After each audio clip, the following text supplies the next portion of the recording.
A imagem da Rússia sempre mexeu com o Ocidente. Um poderoso império que cobriu 1/6 do globo.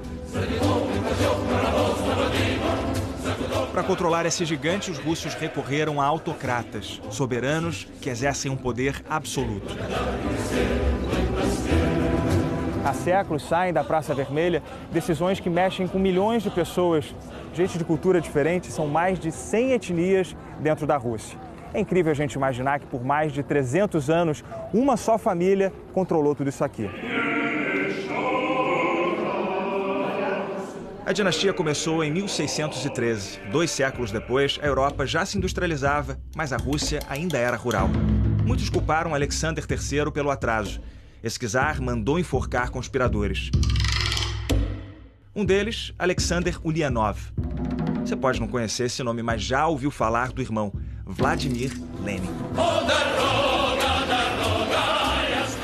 Ele defendia as ideias de Karl Marx, o filósofo que criou as bases do socialismo, fim das classes sociais e meios de produção nas mãos do Estado. Ele ajudou a forjar a união de camponeses e operários, a foice e o martelo. O povo ganhou voz nos sovietes, palavra russa para conselho. Lenin liderava a ala mais radical, os bolcheviques, maioria em russo. Um ano depois da coroação do novo czar, Nicolai II, Lenin foi exilado. Uma guerra contra o Japão aumentou as insatisfações. A Rússia foi humilhada. O protesto mais famoso ficou conhecido como Domingo Sangrento. Nicolai também enfrentava crises em casa. O filho tinha problemas de saúde. A família real, então, procurou um curandeiro, Grigori Rasputin. Preocupado, Nicolai só saía de casa para solenidades, como a festa do primo e imperador da Alemanha. Essa foto, durante o evento, mostra a semelhança entre o czar e outro primo, o rei britânico.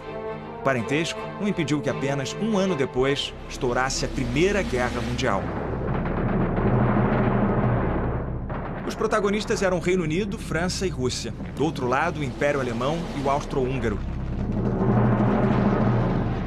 O que se sabe é que centenas de milhares de russos morriam numa mesma batalha, de uma só vez, e que tropas alemãs e austríacas tinham que tirar corpos do caminho só para poder atravessar. Alguns livros de história narram que as primeiras fileiras russas tinham armas e botas. As segundas fileiras tinham armas, mas já andavam descalças, e que as terceiras fileiras sequer tinham munições. Mas os russos sempre foram corajosos e partiam para cima com as suas baionetas. Muitos acreditavam que alguns erros da guerra foram provocados pela influência de Rasputin sobre o czar. O curandeiro foi atraído para um palácio e assassinado.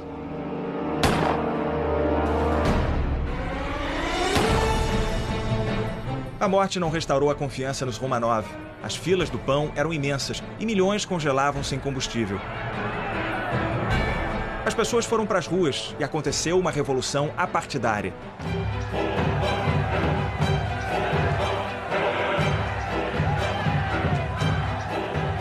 Nicolai renunciou. A família real foi posta sob custódia. O governo provisório permitiu a volta de bolcheviques exilados. Levi Trotsky saiu do Bronx, em Nova York. Joseph Stalin deixou a Sibéria. Vladimir Lenin chegou da Suíça. Ele trazia as teses de Abril, resumidas no lema paz, pão e terra. Quando ficou claro que a Rússia continuaria na guerra, a população se revoltou. A reputação do governo provisório despencou. Os bolcheviques começaram outra revolução.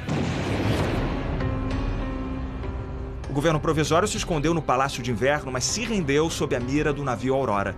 Todo o poder agora era dos sovietes. Esse historiador conta que a Rússia viveu uma liberação. Etnias ganharam liberdade cultural, houve campanhas para ensinar a ler. Uma mulher virou ministra a primeira vez na história. Os bolcheviques fizeram ainda uma reforma agrária radical. Fazendas foram divididas em cooperativas. Apartamentos, onde morava uma família, foram ocupados por 2, 3, determinadas pelo Comitê de Moradia. Uma das maneiras que eles encontraram de espalhar a revolução foi pela propaganda visual, porque naquele tempo a maioria dos trabalhadores era analfabeta. Então, os pôsteres funcionavam como uma simples e poderosa forma de promover as ideias comunistas. Os bolcheviques não eram unanimidade, tanto que perderam a primeira eleição, mas assumiram o governo na marra. O poder passou dos sovietes para Lenin. A ditadura bolchevique conseguiu sair da Primeira Guerra, mas não encontrou a paz. Dali a um mês, a Rússia mergulhou numa guerra civil. De um lado, o Exército Vermelho, do outro, o branco. Os contra-revolucionários receberam apoio do Ocidente. Os bolcheviques começaram o terror vermelho. Quando o Exército Branco começou a se aproximar da casa onde o czar estava sob custódia, os bolcheviques tomaram uma decisão chocante. Os soldados mandaram a família real para o porão e anunciaram aos Romanov que eles seriam executados. O czar e a sua família foram mortos a tiros e a baionetadas. Alguns historiadores contam que os soldados acharam mais difícil perfurar o corpo das meninas. Depois eles descobriram que elas escondiam joias dentro do vestido. O comunismo não deslanchava fora da Rússia. Dentro, encontrou a vitória. Nos 3 anos de guerra civil, os dois lados cometeram atrocidades. Para reerguer a economia, Lenin fez um alistamento obrigatório para o trabalho. A nova política econômica misturou princípios capitalistas no comunismo. A recuperação da União Soviética coincidiu com a doença de Lenin. A sequência de derrames prejudicou a atividade política do Lenin e ele nunca mais foi o mesmo. Depois de 2 anos com a saúde frágil, o líder dos bolcheviques morreu aqui nessa chácara em 1924. Poucos reis, imperadores, czares foram tão prestigiados nos seus funerais como Vladimir Lenin.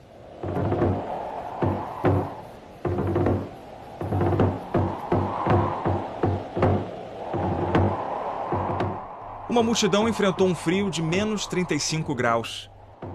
Na disputa pelo poder, Stalin derrotou Trotsky e só descansou quando viu o rival assassinado. O novo ditador soviético começou uma eliminação de adversários. Stalin, que significa homem de aço, proibiu religiões, censurou meios de comunicação. O regime torturou e mandou milhões para os gulags, campos de trabalhos forçados.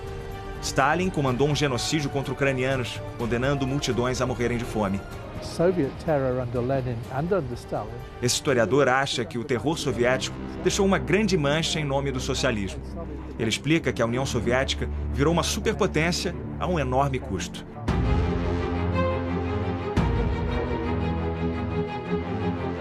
Uma nação de analfabetos chegou primeiro ao espaço, venceu os nazistas, dividiu o mundo na Guerra Fria com os Estados Unidos. Espionou seu povo, acabou com suas liberdades até entrar em colapso.